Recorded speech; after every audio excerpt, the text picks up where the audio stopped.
वो कौन से इवेंट थे जिसके कारण ब्रिटिश इंडिया के टाइम पे भारतीयों में आज़ादी की चिंगारी उठी?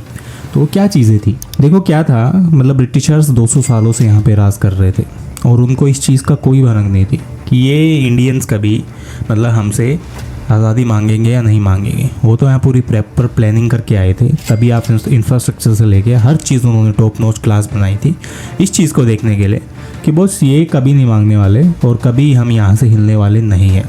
लेकिन कुछ कारण थे और कुछ ऐसी पॉलिसीज़ थी जिनकी वजह से लोगों को ये लगा कि इनको भगाना यहाँ से ठीक रहेगा। उनमें से वन ऑफ द कारण था आपका Montague Chelmsford reforms of 1990। Government of India act 1990 बोल सकते हो आप इसको। जो secretary of state of India है एडविन मोंटेगो और जो गवर्नर जनरल और वाइसरॉय है लॉर्ड चैंसलर, उनके नाम पे रखा गया था। मोस्ट नोटेबल फीचर्स की थी इस एक्ट की end of the benevolent despotism था और इंट्रोडक्शन था आपका रिस्पॉन्सिबल गवर्नमेंट इन इंडिया। लेकिन रियलिटी में कोई रिस्पॉन्सिबल गवर्नमेंट थी ही नहीं, खाली कागज़ों पे सब कुछ था। 20 अगस्त 1917 को मोंटेगो ने एक हिस्टोरिकल डिक्लेरेशन दिया हाउस ऑफ कॉमन्स में ब्रिटिश पार्लियामेंट में, इसको मोंटेगो डिक्लेरेशन बोला गया। नवंबर 1917 मोंटेगो ने विजिट किया इंडिया को एसरटेन करने के लिए views from the all section of polity और एक डिटेल रिपोर्ट तैयारी करी गई constitution reforms in the India was published on the 8 जुलाई 1980 और यही रिपोर्ट बेसिस बनी आपकी गवर्नमेंट ऑफ इंडिया एक्ट 1990 का। अब उस की फीचर्स क्या थे इसके? देखो जो रिपोर्ट है आपकी वो फॉलो करती थी कुछ चीज़ों को। सबसे पहली बात आपकी इंक्रीज़ किया जाएगा association of Indian in the every branch of association of the administration. Basically Indians को आप इंक्लूड करो। सेल्फ गवर्निंग इंस्टीट्यूशंस बनाओ with a view to progressive realisation of the responsible government of India. Progress लेके आओ आप responsible government की successive stages पे। और जो हाईलाइट्स क्या थी इसकी, इंडिया को रिमेन किया गया as a integral part of the British Empire. कोई सेल्फ रूल नहीं था इंडिया में। ग्रेजुअल डिसेंट्रलाइजेशन दिया गया अथॉरिटीज़ को और जो आपकी सुप्रीम होल्ड है सेंट्रल गवर्नमेंट को उसको लूज़ किए बिना। टाइम और मैनर है आपकी गोल्स के रिगार्डिंग रिस्पॉन्सिबल गवर्नमेंट के रिगार्डिंग वो डिसाइड की गई ब्रिटिशर्स पार्लियामेंट में। और जो पार्शियल रिस्पॉन्सिबिलिटी है प्रोविंसेस की इंडियंस की वो चेंज नहीं की in the character of central government. अब वो चेंजेस क्या थे? चेंजेस देखो ये थे, जो आपकी डायक्री थी वो इंट्रोड्यूस की गई जिसमें आपकी दो क्लासेस हुआ एडमिनिस्ट्रेशन होगा, एग्जीक्यूटिव काउंसलर्स और मिनिस्टर्स जो आज के टाइम पे भी हैं। और जो गवर्नर हैं वो एग्जीक्यूटिव हेड होंगे प्रोविंसेस के। सब्जेक्ट्स हैं आपके डिवाइडेड होंगे दो लिस्ट में, रिजर्व और ट्रांसफ़र। रिजर्व लिस्ट क्या है? ब्रिटिश मिनिस्टर्स के पास है। जो गवर्नर है इंचार्ज है रिजर्व लिस्ट का और एग्जीक्यूटिव काउंसिल्स का। जो सब्जेक्ट्स हैं आपके वो law, order, irrigation, finance, revenue, ये सारी चीज़ें आएंगी इसमें। और ट्रांसफ़र लिस्ट क्या है? इंडियन मिनिस्टर्स के पास है। इलेक्टेड मेंबर ऑफ काउंसिल है, इंचार्ज होंगे इन सब्जेक्ट्स के। और education, local government, health, exercise industry, public works और रिलीजियस एंडोमेंट, ये सारी चीज़ें यहाँ पे आएंगी। अब इंडियन मिनिस्टर्स क्या थे? रिस्पॉन्सिबल हैं लोगों के लिए, जो इलेक्ट करते हैं उन लोगों को। लेकिन जो मिनिस्टर्स हैं आपके नॉमिनेटेड होते हैं अलग अलग इलेक्टेड मेंबर से। और जो सेक्रेटरी ऑफ स्टेट हैं या गवर्नर जनरल है आपके, वो इंटरफेयर कर सकते हैं इन मैटर्स में।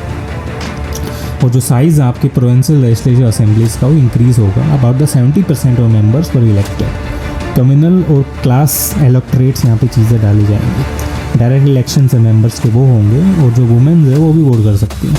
अब ये सारी चीज़ें एक टाइम पे तो ठीक थी, लेकिन इम्प्लीमेंट कितनी होंगी वो चीज़ें यहाँ देखना था। क्योंकि पेपर पे तो लिखने में क्या जा रहा है आपका, पेपर पे तो आप लिख दोगे। आज भी करोड़ों योजनाएं हैं जो पेपर पे हैं, खाली ग्राउंड लेवल पे कुछ और ही होता है। सेंट्रल गवर्नमेंट में भी सेम चीज़ थी। जो आपका चीफ एग्जीक्यूटिव अथॉरिटी है गवर्नर जनरल या वाइसरॉय होगा, दो लिस्ट होंगे एडमिनिस्ट्रेशन में, सेंट्रल और प्रोविंसेस। और जो प्रोविंस लिस्ट है अंडर द प्रोविंस वो सेंटर टुक करेगा उसका सेंट्रल लिस्ट का। मेंबर होंगे 8 मेंबर्स में से वाइसराइज के एग्जीक्यूटिव काउंसिल होगी, 3 इंडियन मेंबर होंगे। जो गवर्नर जनरल है ऑर्डिनेंस इशू कर सकते हैं जो आज राष्ट्रपति करता है। और जो लेजिस्लेटर है आपका बाई कैमलर लेजिस्लेटर होगा जो आपका 2 हाउसेस के साथ होगा। और जो नंबर ऑफ मेंबर्स वो इंक्रीज़ होंगे जो बाइफर्केट होंगे आपके 2 हाउसेस के बीच में। Central legislative assembly lower house है आपका जो आपकी स्मॉल नंबर ऑफ मेंबर्स के हिसाब से है। और काउंसिल ऑफ स्टेट्स है अपर हाउस आपका, राज्यसभा जिसको बोलते हैं। अब जो मेंबर ऑफ लेजिस्लेटिव असेंबली हैं नॉमिनेटेड मेंबर आपके नॉमिनेट किए जाएंगे governor general from the Anglo Indian and Indian Christian community से, जो आज भी होता है। अब member of council of state है ओनली मेल मेंबर्स होंगे, टेन्योर होगा 5 साल का। और member of council of state होंगे। ये सारी चीज़ें थी यहाँ पे। अब जो इंडियन काउंसिल थी वो क्या थी? बेस्ड इन लंदन थी। बेसिकली तुम इंडिया के लोग बना रहे हो और लंदन में लोग बैठे हुए हैं। और एटलीस्ट 8 और मैक्सिमम 12 मेंबर काउंसिल में होंगे, और जो हाफ ऑफ द मेंबर्स थे वो 10 ईयर और एक्सपीरियंस होगा public service in India. Indian member council में इंक्रीज़ किए गए 2 से 3 में, और जो ऑफिस था आपका high commission of for the India का, वो बेसिकली बनाया गया आपका लंदन में। जो सैलरी है SOS फॉर द इंडिया वो पेड की जाती है ब्रिटिश ऑफ गवर्नमेंट के द्वारा, गवर्नमेंट ऑफ ब्रिटेन के द्वारा। अब जो मेरिट्स क्या थी, मेरिट्स देखो यहाँ पे क्या थी कि आपकी जेनेसिस था यहाँ पे रिस्पॉन्सिबल गवर्नमेंट का, और जो डायरेक्टली है इंट्रोड्यूस की गई थी रिस्पॉन्सिबल गवर्नमेंट का। कंसेप्ट क्या था, फेडरल स्ट्रक्चर है, यूनिटी है, इंडियंस के एडमिनिस्ट्रेशन में पार्टिसिपेट कर रहे हैं यहाँ पे, और जो फर्स्ट टाइम है इलेक्शंस आपके लोगों के लिए हो रहे हैं, जो एक पॉलिटिकल कंसिस्टेंस आपके लिए लेके आ रहे हैं। लेकिन कुछ इंडियन वुमेंस ने को राइट भी दिए गए वोट करने का। और लिमिटेशन क्या थी, एक्ट एक्सटेंड और कंसोलिडेट करता है कम्युनल रिप्रेजेंटेशन को। फ्रेंचाइजी क्या थी, काफ़ी लिमिटेड थी, खाली वही लोग वोट कर सकते थे, property, taxable income, paid high land revenue, ये सारी चीज़ें हैं। गवर्नर जनरल वाइस रॉय, और गवर्नर के पास लॉट ऑफ पावर थी अंडरमाइन करने के लेजिस्लेटर को। और जो एलोकेशन था आपका सीट्स का सेंट्रल और लेजिस्लेटिव में, बेस नहीं था पॉपुलेशन के बेसिस पे, इंपोर्टेंस के बेसिस पे था। इंडिया का ऑब्जेक्शन क्या था इस चीज़ को लेकर, कोई स्पेसिफिक टाइम फ्रेम ही नहीं दिया गया था। गवर्नमेंट ने खाली डिसाइड किया था नेचर और timing of advance toward the responsible government. और इंडियंस क्या थे, रिसेंटफुल हैं, ब्रिटिशर्स डिसाइड करते हैं क्या गुड है क्या बैड है इंडियंस के लिए।